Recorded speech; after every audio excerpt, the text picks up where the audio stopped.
Gusto talaga natin makausap, Victor. Gusto mo punta muna tayo sa isang restaurant para mag-coffee tayo doon. Huwag na ho, Mr. President. Kung may sasabihin kayo, dito na lang. Makikinig ako. Kung yan ang gusto mo. Alam mo bang kailan lang ay pinahanap kita?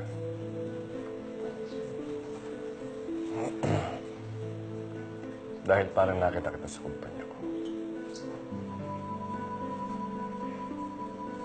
Kung ikaw ngayon, gusto ko malaman ang dahilan kung bakit nagpunta ka rin.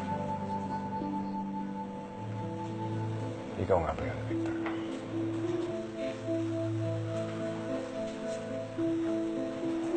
Sumagot ka, Victor. Ikaw ba yan? Opo, Mr. President. Ako nga. Kung ganun, bakit ka nagpunta rin ng dahilan? Bago ako sagutin yan, may gusto sana akong itanong sa inyo, Mr. President. Ano yan?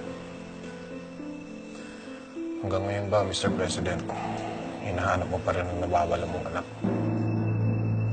Kung hinahanap mo pa siya hanggang ngayon, pwede ko bang malaman kung anong sasabihin mo sa kanya pag nagkita kayo? Ano ba talaga ang gusto mong sabihin sa akin, Victor?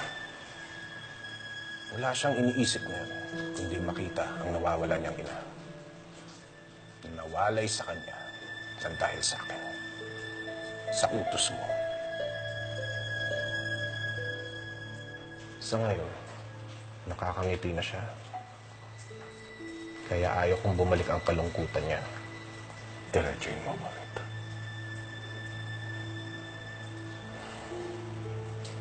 Mr. President, si Takbo.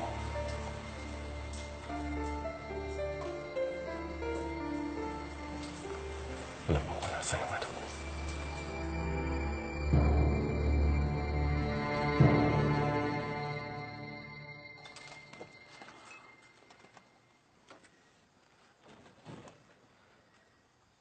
Oh, bakit mo ako pinatawag?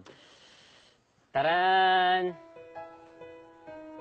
Yan ba ang dahilan kung bakit mo ako pinatawag? Tikman mo. Ito ang unang lutong kong tinapay. Ang masarap na pan de agua con mais at kaning makan. So, nagyayabang ka na? Siyempre, paminsan-minsan lang naman eh. Pagbigyan mo na ako, tol.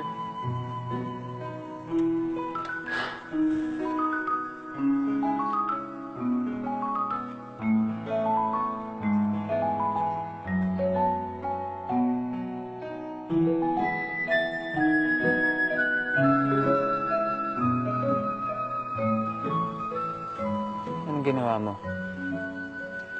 Bakit tumama ang timpla? Sekretong malupit. Pero, sasabihin ko sa'yo. Tinansya kong mabuti ang tubig na inilagay ko sa oven kasabay ng masa. Bakit mo saan sinasabi ang sikreto mo? Nakalimutan mo na ba? Magkalaban tayong dalawa. Bago tayo naging magkalaban, naging magkaibigan muna tayo. Nagpapatawa ka? Hindi mo ba alam kung sino talaga ako? Hindi ko nakakalimutan. Pero sabi mo, di ba, mas gusto mong maging si Jericho? Si Jericho na naging kalaban ko, naging kaibigan ko, at kasabay kong nag-aral at natuto dito sa Lucky Bake Shop. Mas okay yun, di ba? Nakikipagkaibigan ka kay Jericho at hindi kay Michael. Ganun ba? Bahala ka kung anong gusto mong isipin. Basta, gusto ko, magkaibigan tayo.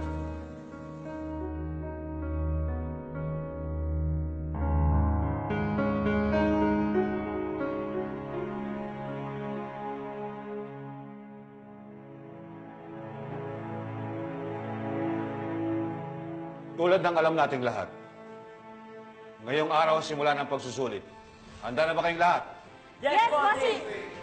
Kung gano'n, simulan na natin. Mabuhay ang tinapay!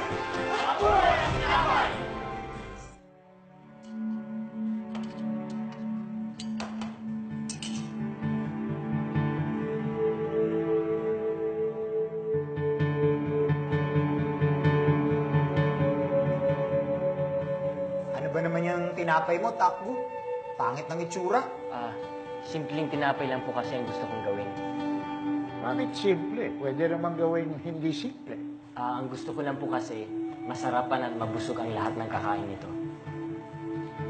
Oras na para tikman ang mga ginawa ninyong tinapay.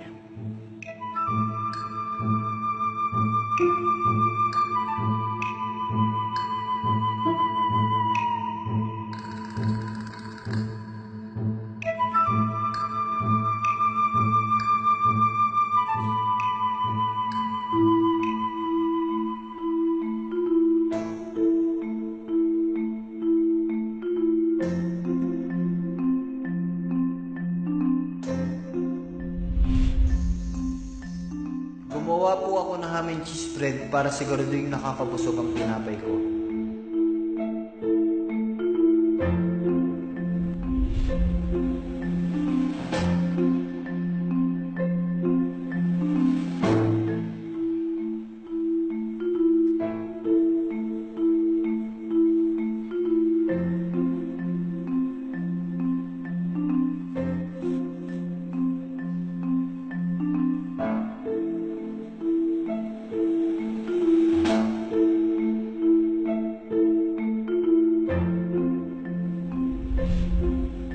Meat bun naman po ang ginawa ko. Pero hindi ba masyadong mamahalin para sa isang simpleng tao ang klase ng tinapay na yan? Sa tingin ko naman po ay hindi. Aanhin natin ang mura kung hindi naman tayo masasarapan.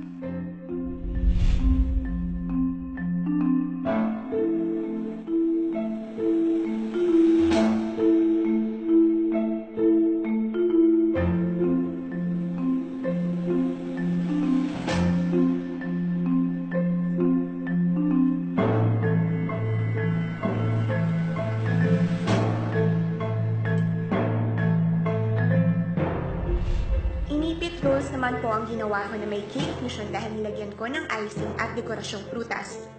Ang tinapay dapat ibinabahagi sa kainan, kaya naisip ko, mas masasarapan ang bibigyan mo kung may tinapay na siya, may cake pa. Bakit hindi pagsamahin, di po ba? Kaya po pinagsama ko ang nakakabusog na tinapay at ang sweet appeal ng cake sa lahat. Isang masarap at nakakabusog na pagkain ang nagawa ko.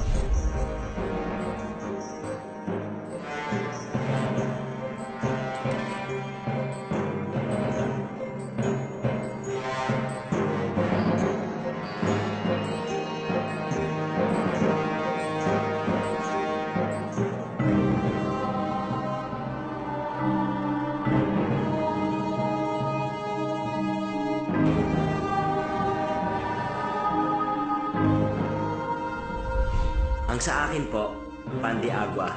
Pero nilagyan ko po ng mais para mas malasa at kanin makan para mas maging nakakabusog.